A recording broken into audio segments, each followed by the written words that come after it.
हिंदू लड़कियां स्कूल जाती है तो जिहादी लड़के उसका पीछा करते हैं।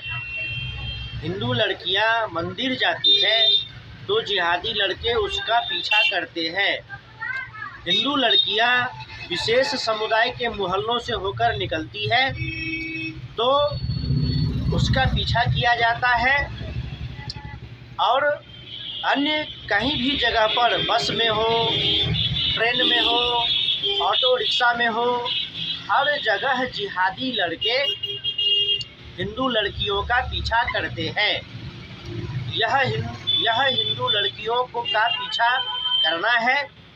और कई मामलों में देखा जाता है कि जिहादी पुरुष हिंदू महिलाओं का पीछा करता है। ऐसा क्यों करता है? क्योंकि 100 जिहादी लड़के हैं, 100 जिहादी लड़के हैं और उसका टारगेट 100 हिंदू लड़कियां होती है। जिस बात की ट्रेनिंग दी जाती है मदरसों में मुल्ले मौलवियों के द्वारा और उन जिहादी संगठनों के द्वारा जो किसी भी प्रकार से हिंदुओं का मतांतरण करवाना चाहते हैं, तो एक विशेष प्रकार का माहौल बनाया जाता है मस्जिदों में, मदरसों में और विशेष समुदाय के मोहल्लों में, जहां पर अपने लिए तो अच्छी कानून व्यवस्था बनाने का प्रयास करते हैं। और अच्छी कानून व्यवस्था क्या, जो अपनी बहन बेटियों को दूसरों के साथ सुलह करके पवित्र करता हो, तो फिर वह दूसरों के लिए किस प्रकार की व्यवस्था की इच्छा रखता होगा। तो विषय से भटकना नहीं है, मुख्य विषय पर आते हैं कि जिहादी लड़के जो होते हैं वह हिंदू लड़कियों का पीछा करना शुरू करता है।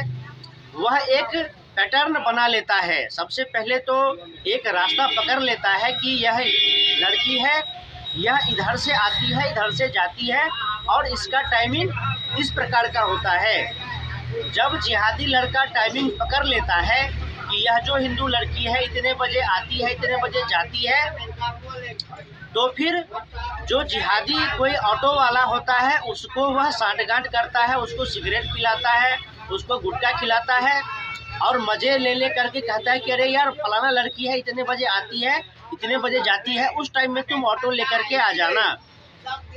और जैसे ही लड़की स्कूल से निकलती है वह आगे में ऑटो लगा देता है और लड़की को तो ऑटो की ज़रूरत होती है, उसको ऑटो पकड़ना है, फिर वह उसमें बैठ जाती है। अरे मैडम आपको कहाँ जाना है, आइए बैठिए। फिर वह लड़की उसमें बैठ जाती है। इसके बाद शुरू होता है बातचीत करने का बहाना। अब लड़की से किसी भी प्रकार से बातचीत करने का प्रयास किया जाता है और बहाना बनाया जाता है। जब कुछ दूर ऑटो चलता है तो बहाना बनाया जाता है कि अरे ब्रेक फेल हो गया, ब्रेक फेल हो गया, यहाँ तो रुकना पड़ेगा। और फिर नौटंकी किया जाता है कि अरे देखो इनको दूसरे ऑटो में बिठा दो, इनके लिए ऑटो का व्यवस्था करना पड़ेगा, ये ऑटो तो खराब हो गया। फिर किसी और सलीम ऑटो वाले को बुलाया जाता है, फिर वह ऑटो वाला आता है और वहाँ पर प्यार भरी मीठी बातें होती है कि इनको इज्जत के साथ, सारी सहूलियत के साथ इनको घर तक छोड़ दो।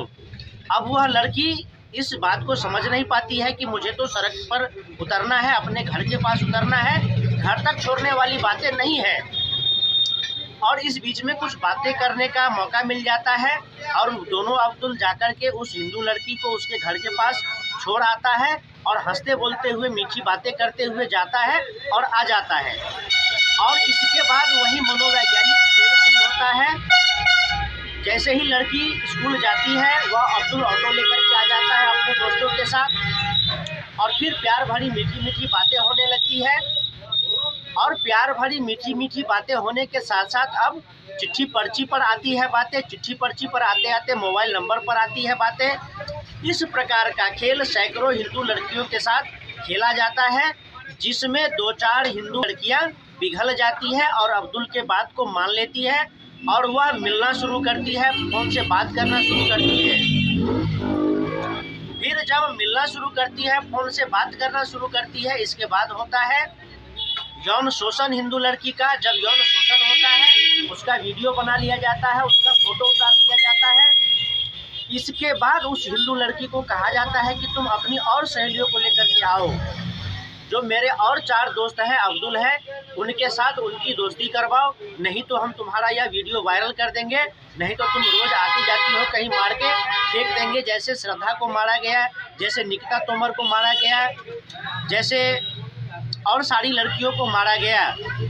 और फिर हिंदू लड़कियां भय में आकर के, दबाव में आकर के समाज में भी कुछ नहीं बोल पाती हैं लोक लज्जा के कारण, और जो पुलिस में होता है, कोर्ट में होता है, इसके कारण भी, क्योंकि पुलिस कोर्ट में आने के बाद आदमी का रोग 1000 गुना और बढ़ जाता है। पुलिस सैकड़ों प्रकार का सवाल, कोर्ट में सैकड़ों प्रकार का सवाल, रोज़ रोज़ की कार्रवाई का आना जाना, मीडिया के सवाल, इन सब चीज़ों से बचने के लिए हिंदू लड़कियां भी उसके जाल में, जिहादियों के जाल में फंस जाती है, और क्रमशः शुरू होता है हिंदू लड़कियों का यौन शोषण।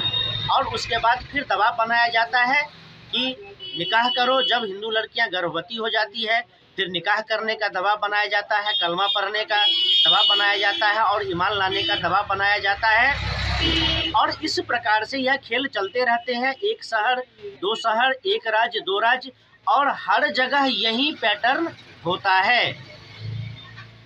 कहीं पर नाम बदल करके कोई अब्दुल अपना नाम अमर रख लेता है, नाम बदल करके होता है, तो कहीं सीधा सीधा प्रेम जाल में फंसा करके होता है। और जहां विशेष समुदाय बहुल एरिया होता है वहां के हिंदुओं पर अन्य प्रकार से दबाव बनाया जाता है। और वहाँ किस प्रकार से दबाव बनाया जाता है, तो अरे हम सब एक साथ मोहल्ले में रहते हैं, हमारे ईद की सेवैयाँ खा लो। फिर ईद की सेवैयाँ खाते खाते बात बुड़के तक आती है। एक दिन प्रपोजल दिया जाता है, जब हिंदू लड़कियां बात नहीं मानती है तो उसके साथ मारपीट किया जाता है, शरिया कानून से जगह की बात की जाती है। और उसके बाद होता क्या है, वकील अब्दुल है, जज अब्दुल है, ऑफिसर अब्दुल है, नेता मंत्री अब्दुल है, इस बात का भय और दबाव दिखा करके मामले को लिपापोती कर दी जाती है। इस बात का हर हिंदू को ध्यान रखना चाहिए, और उसी प्रकार से अपने बच्चों का ध्यान रखना चाहिए, अपने परिवार के लोगों का ध्यान रखना चाहिए।